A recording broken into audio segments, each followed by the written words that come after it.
This story introduces us to a man named Peter, a deadly assassin unlike anything the underworld has ever seen, so powerful that even the top gangsters in the world tremble at the mere mention of his name. The shocking part, he's not some young monster, but a man in his 60s. But everything changes when a new boss takes over the organization he served. Peter had been loyal his entire life. 50 years of blood, missions, and bodies stacked higher than his retirement plans. He gave everything to the organization, including, apparently, his peace of mind. Then one day, he overhears something he was never meant to hear. The new boss plans to dispose of him quietly because of his age and illness. So Peter decides, very reasonably, to retire. But the boss isn't satisfied with retirement. Nope, he wants retired permanently. So he puts a bounty on Peter's head. 7.6 billion won, the exact amount Peter has in his account after a lifetime of killing people professionally. At that point, it's not just betrayal anymore, it's personal. Now every assassin in the underworld is after him, and the hunt has just begun. One day, Peter is in his quiet bookstore, living what should have been a peaceful life. A female student walks in to buy a book, but Peter isn't just an old man who sells books. He is a man who has smelled blood for half a century. A man who can detect a weapon even if it's disguised as perfume and good intentions. He immediately knows she's an assassin, but he plays along anyway, until she makes her move. She suddenly leaps into the air, knife aimed straight for his throat, but Peter reacts instantly. Even at his age, facing assassins is just another Tuesday.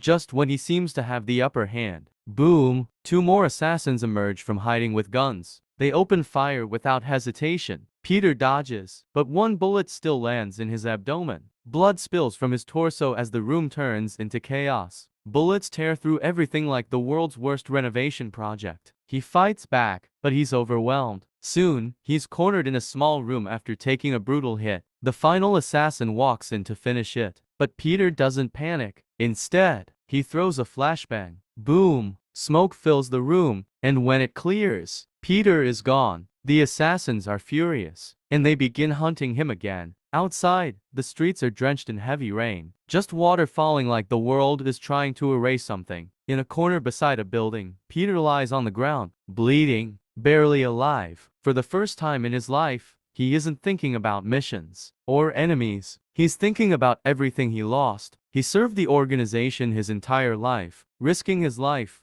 going on dangerous missions, never hesitated. And yet, they didn't even hesitate to throw him away. Now the money he earned with his own hands has become the price on his head. Tears mix with rain as they roll down his face. And finally, Peter lets go. His body goes still under the rain. But then, something impossible happens. Peter resurrected, not as a dying old man, but as his younger self. His prime body, the version of him that once made the underworld shiver just by hearing his name. And now, with this body, no assassin, no organization, no bounty in the world matters anymore. Because the man they're hunting no longer looks like the man they remember. After beating up a rude man who claimed to be a gangster, Peter calmly changed into his clothes, took his phone, and walked off like nothing ever happened. Using the phone, he logs into his bank account. And then, silence. His expression changes. His 7.6 billion won is gone. Not missing, not delayed, completely wiped out. Peter stands there for a moment, staring at the screen like the phone personally betrayed him. Then rage quietly builds, because now it's no longer just revenge, it's refund season. Without hesitation, Peter sets his next target, Glory Club. On the surface, it claims to be a religious orphanage foundation, but behind the curtains, a massive cartel with influence stretching into politics, power, and everything in between. And Peter decides something simple. He will spend his second life tearing it all down. Meanwhile, inside a luxury hotel VIP area, a man named Octopus, a member of Glory Club and the very person involved in the death of the old Peter, has just arrived. But something feels off immediately. At the center table of the hall sits a young man, alone, eating peacefully, waiting. Octopus freezes. The hotel wasn't even open for today. So who is this guy? And more importantly, why is he eating like he booked the place? Suspicious, he approaches and demands answers. The young man simply replies, "I came to settle a grudge." Octopus narrows his eyes. What grudge? 7.6 billion won. The moment those words drop, Octopus's eyes widen. He instantly assumes the worst and orders his men to lock all exits. In his mind, this must be someone connected to Peter. Then he gives a cold ultimatum. Tell us Peter's location, and you live, refuse, and die. The young man looks at him calmly, then smiles. I am Peter. Silence. The entire room freezes. Octopus laughs in disbelief, stepping forward like he's dealing with a delusional customer at a discount store. He even warns him that the gun pointed at him is real. Loaded. Very real. Peter doesn't even blink. That's when Octopus loses patience. Fire. But before the trigger is pulled, swish! A chopstick flies through the air and pierces the shopper's neck. Thud! He drops instantly. Octopus and the remaining men freeze in shock. And casually, Peter picks up another chopstick and continues, eating like the interruption was just bad service. Octopus changes strategy. He smiles, pretending to negotiate, then suddenly draws his gun and opens fire. Bang bang bang. Peter uses the table as cover as bullets shred through it. Octopus notices something. A red liquid is spilling. He seized fire, then he smirks. Got him. He walks forward confidently, expecting victory. But when he reaches the table, no body, just chili oil. Before he can react, Peter is above him, hanging from a pillar, still chewing food. And then, purr, he spits a mouthful of chili oil directly into Octopus's face. Arg, my eyes. Octopus fires blindly. Swoosh. Peter knocks the gun away from his hand. Bam. A brutal strike lands on Octopus's face. Crack. Peter grabs his head and twists. Thud. Octopus collapses. Peter sighs, like the fight is over. He turns to leave, but suddenly, Octopus grabs his leg. In a flash, he wraps around Peter like an actual octopus, twisting, crushing, locking him down with terrifying strength. Octopus smiles through pain, thinking he finally won. But when he looks up, Peter is standing behind him, completely fine. The person he grabbed was his own subordinate. It turned out he couldn't see properly, thanks to the chili oil Peter had sprayed right into his face. Octopus freezes. Reality finally hits him. This isn't just some assassin. This might actually be the Peter. Panic sets in. He begs for his life, then desperately offers his female subordinate as a trade. Peter pauses. Deal. Octopus relaxes instantly and turns to leave. Bad idea. Peter's voice drops behind him. Do or die tactic. Octopus freezes mid-step, because he remembers that phrase, Peter's own creation, a rule from the old days. Never turn your back when you think you've won. Too late. Whoosh. Peter moves. No mercy. One final devastating strike. Crash. Octopus is obliterated into the floor. And just like that, the VIP hall returns to silence. Meanwhile, at the top of a towering building, the boss of Glory Club receives word that Octopus is dead. Even worse, all CCTV footage from the scene has been erased, and not a single trace was left behind. The boss knows this was Peter's doing. He found it deeply amusing an old man on the brink of death could return within a single day and completely turn the tide. Then, calmly, he gives an order. Announce it. 6 billion won bounty. SS rank mission. Just like that, the hunt for Peter is officially open. At the same time, somewhere on the streets of Korea, streetlights glow over the dark night like silent witnesses. Suddenly, every digital billboard across the city flickers to life. A face appears. Peter, the old version. Alongside it, an announcement. Flyers begin spreading through the streets like cursed confetti. People stop walking. People stare. People whisper. And among the crowd, Peter stands still, watching, not surprised, because he already knew. Glory Club has declared war. And this time, he's not running. He's hunting them back, knowing he cannot take down an organization like Glory Club alone. Peter moves in silence to a hidden location. He needs an ally. Someone dangerous enough to survive this world, but unpredictable enough to matter. And there, he meets her. Jade, a blind female assassin, always accompanied by her dog, and armed with a hidden blade staff. But Jade is not ordinary. She doesn't see the world, she reads it. Sound, air pressure, movement, intent. To her, sight is optional. Survival is not. The moment she senses Peter, she hesitates. Something feels off. The Peter she remembers carries the scent of an old man, but standing before her was a young man reeking of bloodthirst.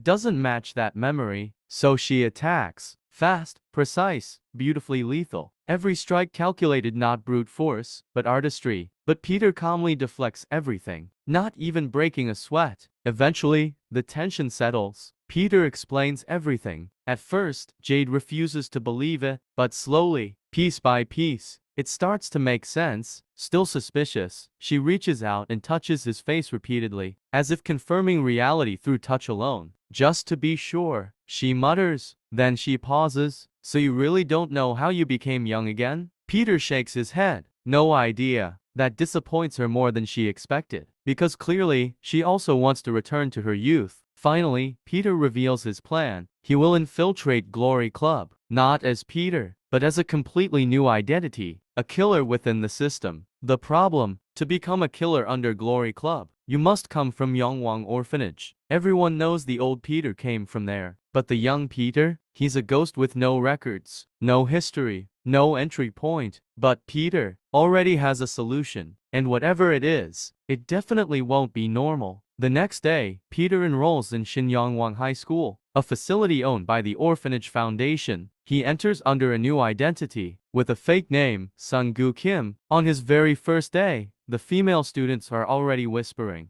giggling, and forming unofficial fan clubs. The school itself looks normal on the surface. Disciplined students, strict teachers, but deep underneath, it's a hidden system designed to train killers. A place where extracurricular activities include things that definitely shouldn't be on any school brochure. And for Peter, this is his doorway back into Glory Club. At the school assembly hall, all students and staff gather for a formal program. Without warning, Peter calmly walks up to the podium. He taps the microphone, tap, tap, clears his throat, and casually announces, "I am a killer." The entire hall freezes. Not the "wow, that's cool" kind of silence, but the "did this guy just confess to a crime in public" kind. Meanwhile, above them, behind a tinted glass observation room, shadowy figures watch, armed, silent, dangerous, real killers. And Peter's words immediately grab their attention. After leaving the entire audience in suspense, then Peter adds calmly, "Just kidding. I meant I'm a killer when it comes to academics." The hall exhales at once, but the real message had already been sent to the right target. After the program, a jealous student tries to pick a fight with Peter. It ends exactly how you'd expect. One-sided. A teacher rushes in with a red card, grabs Peter by the cheek like he's disciplining a stubborn cat, and drags him out of the classroom. At that moment, a woman spotted Peter, and she recognized him immediately. It was the same woman Octopus had once offered as a sacrifice in exchange for his life. During lunch break, she sat outside quietly eating her meal. Peter approaches with his food tray, casually, like they're just meeting for cafeteria seating negotiations. Yuna stiffens immediately. In her mind, he's here to kill me. Because in her experience, people who learn Peter's secrets don't usually survive long enough to finish their meals. But Peter surprises her. He doesn't attack. Instead, he asks her to keep quiet about him and offers her a place on his side.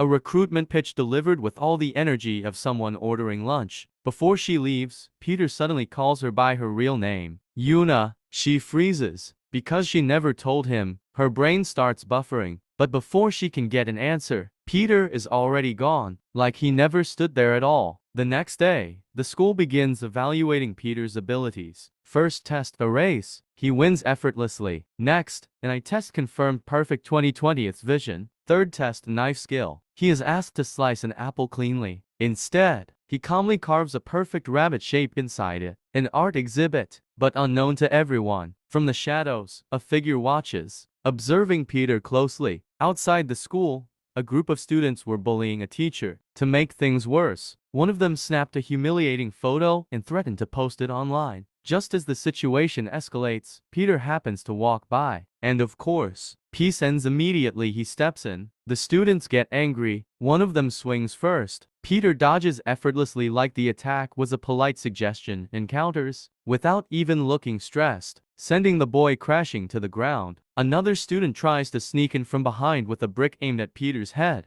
Bad idea. Peter turns instantly and smashes the brick mid-air with a clean strike, like it offended him personally. Within seconds, the entire group is humbled. After apologizing, Peter lets them go. They sprint away so fast it looks like they activated run for your life mode. Peter turns to the teacher, who is still sitting on the ground. The teacher thanks him for stepping in. but immediately scolds him for fighting on school grounds. Peter ignores him completely and walks over to pick up a phone the students dropped while escaping. As he squats down, the teacher suddenly moves fast. A kick comes from behind. Bam! It lands, but Peter blocks it effortlessly without even spilling a tea. The air goes silent. The teacher straightens up. He was amazed because all this time Peter was fighting, not even a single drop of tea was let out of the cup. The teacher reveals his true identity. He was never just a teacher. He was the one who had been watching Peter from the shadows all along. Glory Club's volunteer club coach. But Peter isn't surprised. In fact, he already knew. He had been waiting for this moment. Then, calmly, the teacher invites Peter to join the volunteer club. He leads Peter through a hidden passage deep inside the school away from normal eyes. At the end of the corridor, a door opens, and the moment Peter steps inside, he freezes. Inside the so-called club that trains killers, the members look surprisingly ordinary. Too ordinary. Like they forgot to remove the harmless-looking extras. The teacher introduces Peter to everyone, but then, Peter notices someone in the crowd.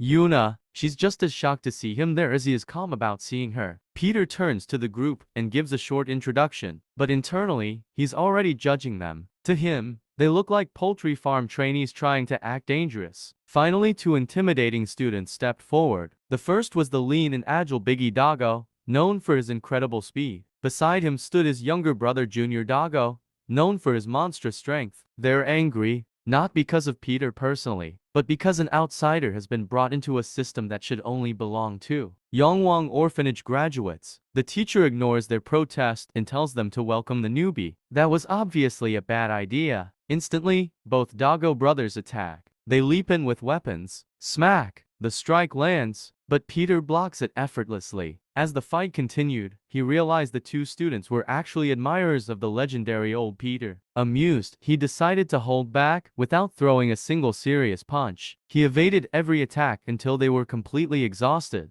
No injuries, just pure humiliation and cardio. After the fight, Yuna corners Peter into a corner alley. She's serious now. She demands answers. She accused him of acting suspiciously and demanded to know his true reason for enrolling at the school. But Peter says nothing, not even a glance. He simply walks away, like the conversation never even existed. Meanwhile, that same night at a quiet bus terminal, a bus driver is unusually happy for once in his life. Why? A customer just paid 1,000,000 won to rent the entire bus. No questions asked. No bargaining. He shows up expecting a group of rich passengers. But instead, one man, alone, surrounded by piles of luggage. The driver pauses. Okay, that's fine. He calmly begins loading the luggage onto the bus. Then, one of the bags moves. The driver freezes. Did that just? He attempted to inspect it, but the mysterious passenger immediately stopped him with a threatening glare. Once everything was loaded, the man boarded the bus, and the journey began. But throughout the entire ride, the driver keeps staring at the rearview mirror like it personally betrayed him, because he swears he saw those bags moved again. Back at the Glory Club volunteer unit, the coach announces a new mission. A kidnapping case has been spreading across the city targeting teenagers. And the worst part, the victim is the son of Chairman Choi, one of Glory Club's biggest sponsors. Whoever completes the mission will be rewarded with an official assassin license. Volunteers are requested. Most of the students hesitate. They need at least 2 more years of training before taking dangerous missions. Peter immediately volunteered, as well as Yuna, along with the Doggo brothers, making 4 volunteers in total. The next morning, the team arrives at an amusement park. On the surface, it's all lights, laughter, and families having fun. But for them, it's a crime scene waiting to speak. So they blend in as normal students. But every step is observation.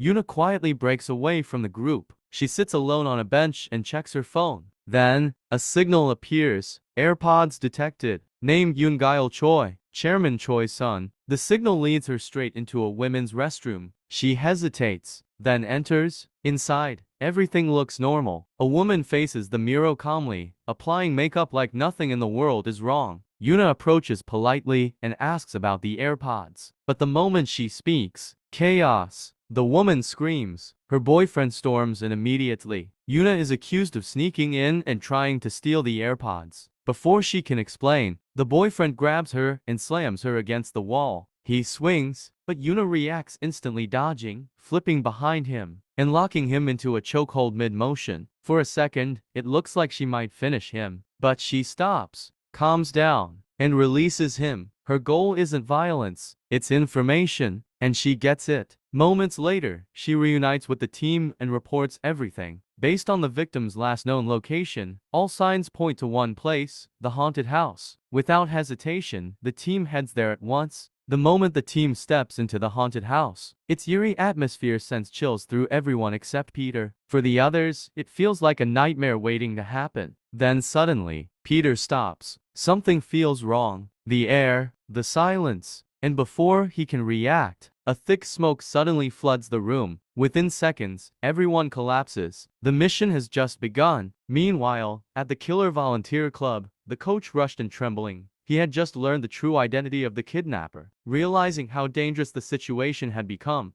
he immediately tried to contact the kids to call off the mission, but no matter how many times he tried, he couldn't reach them. His expression immediately darkens, because he already knows who is behind the kidnappings. Sangdo Park, a monster disguised as a man, once considered for the title of apostle, the highest rank among Glory Club assassins. But even Glory Club couldn't control him. The coach begins trembling. From memory, years ago, he fought Sangdo. He survived, barely, but the battle cost him his leg. Sangdo didn't just defeat him, he dismantled him. And now, those same students are in Sangdo's hands, which means this mission has gone from dangerous to catastrophic. At Sangdo's hideout, the captured students are divided into two groups. Peter is placed with Yuna. The Doggo brothers are kept together. Sangdo approached Yuna. The drug he had used was supposed to knock its victims out with their mouths hanging open. Yet Yuna appeared to be asleep with her mouth firmly closed. A tiny detail. He crouches beside her, ready to test whether she is truly unconscious. And then, her phone rings. Perfect timing, terrible circumstances. Sangdo picks it up and answers. On the other end is the coach. The moment Sangdo speaks, the coach recognizes his voice instantly. He warns Sangdo not to harm his students. Unfortunately, bold statements are not the same as useful ones, because both men know the truth. The coach is powerless against him. Sangdo, amused, decides to play one of his favorite games.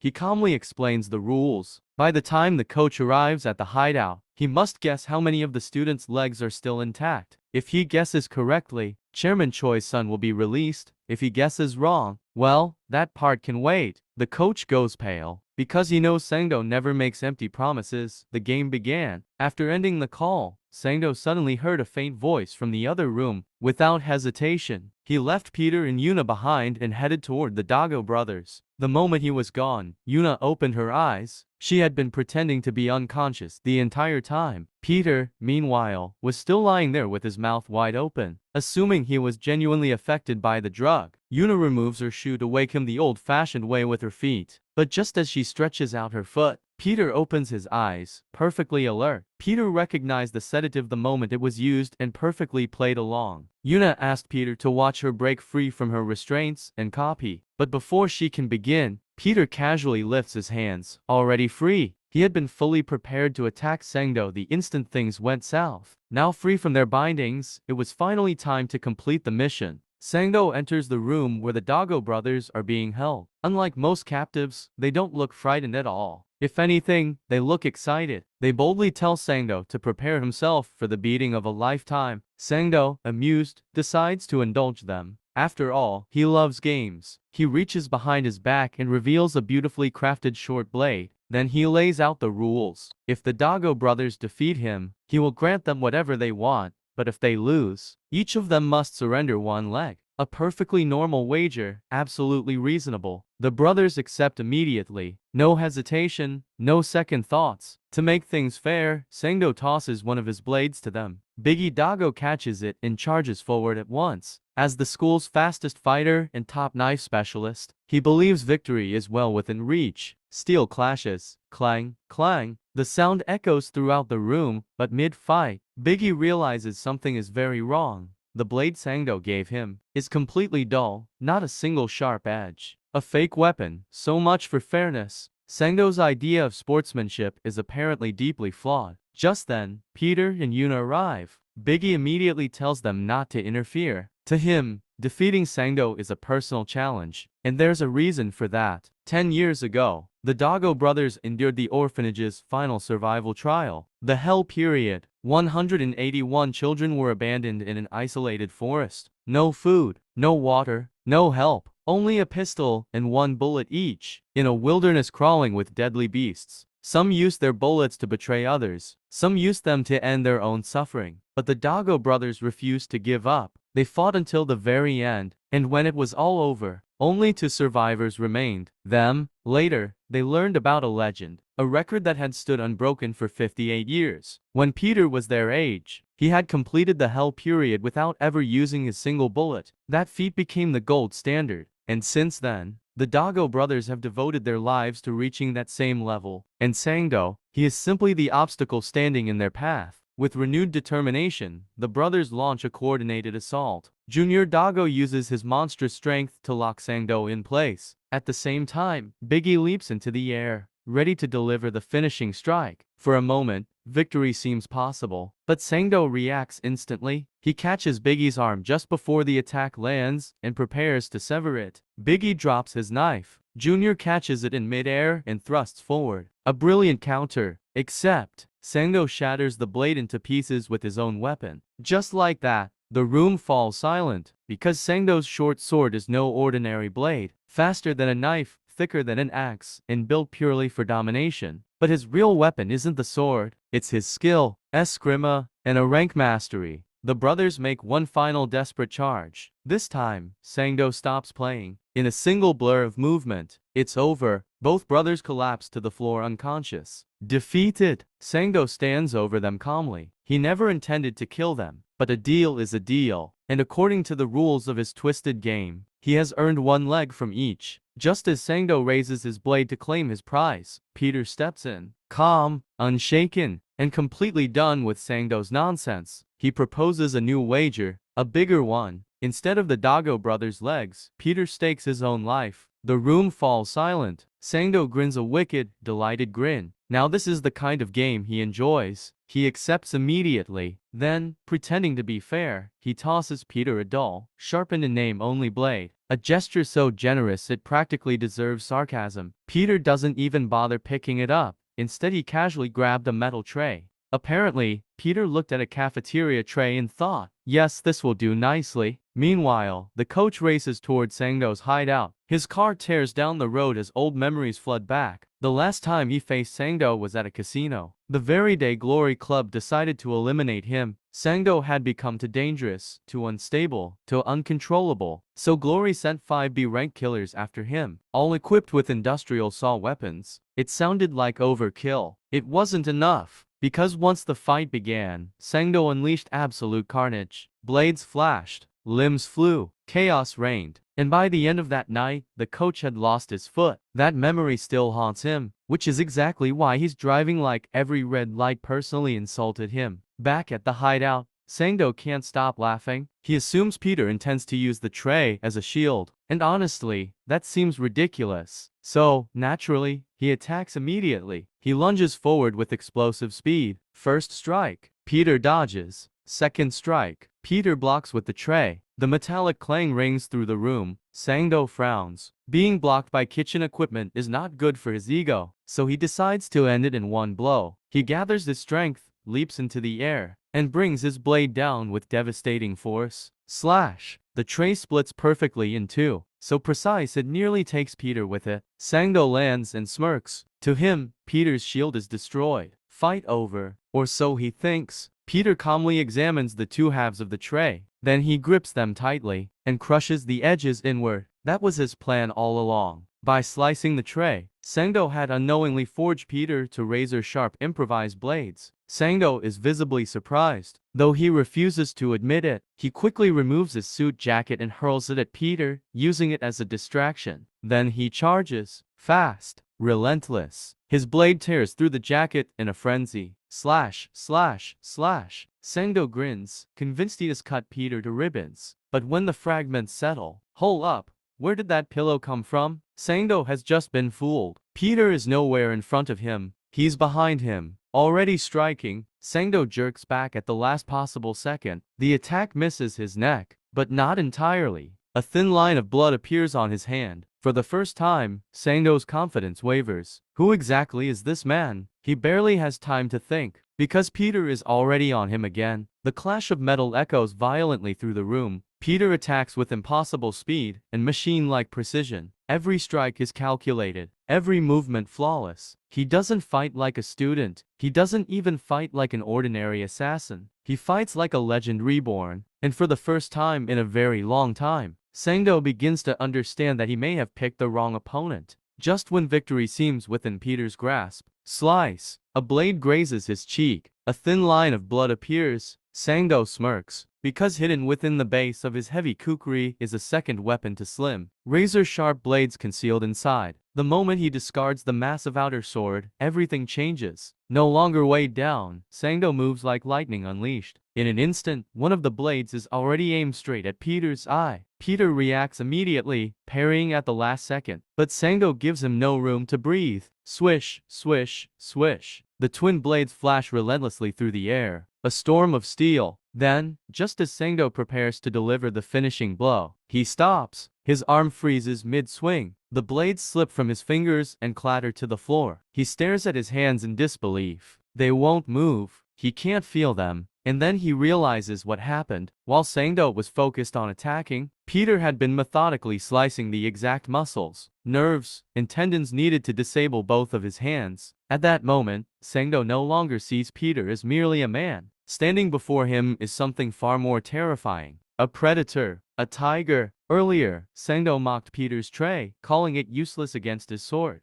Peter remembers, so he wraps the remaining metal around his fist. Because sometimes, the best way to prove a point is with overwhelming force. And then, he strikes. A devastating iron-fisted punch crashes into Sangdo's jaw. The impact sends him flying across the room before he slams violently into the floor. But Peter isn't finished. He charges in for another attack. That's when Sangdo desperately pulls out a bomb. He throws open a nearby door, revealing a massive suitcase packed with kidnapped teenagers including Chairman Choi's son. Then he threatens to blow up the entire building if Peter takes one more step. From the sidelines, Yuna watches in disbelief. Even by villain standards, Sangdo is exceptionally unwell. As Sangdo continues ranting, Peter moves. He snatches the bomb from Sangdo's hand and shoves it straight into his mouth. Then, he pulls the pin. Now Sangdo has no choice but to clamp his jaw shut unless he wants a very explosive dental problem. Peter proceeds to deliver a merciless barrage of strikes. Blast! A crushing blow to the ribs. Pow! Another, and another, until finally, boom! One last devastating punch sends Sangdo crashing to the ground. He lies there defeated, tears streaming down his face. In his heart, he silently vows never to kidnap anyone again. Peter calmly steps forward.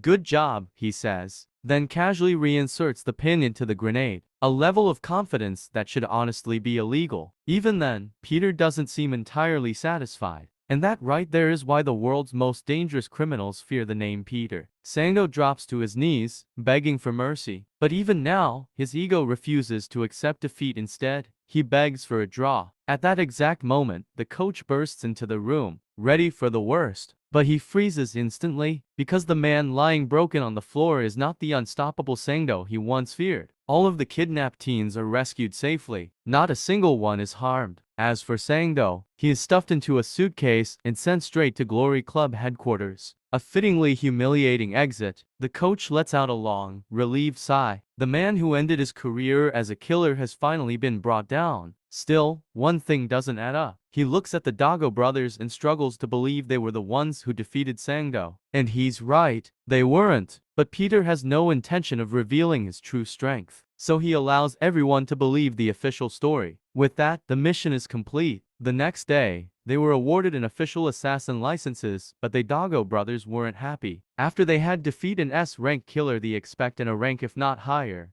But they only got a mere D rank. Of course, other benefits were added, and Peter is now officially back inside Glory Club, exactly where he wanted to be. And this time, he's not here to serve. He's here to destroy it from within. And that, my friends, wraps up this insane arc. If you enjoyed this recap, don't forget to like, subscribe, and hit that notification bell because trust me, Peter's journey is only getting started, and the next battles, they're going to be absolutely wild.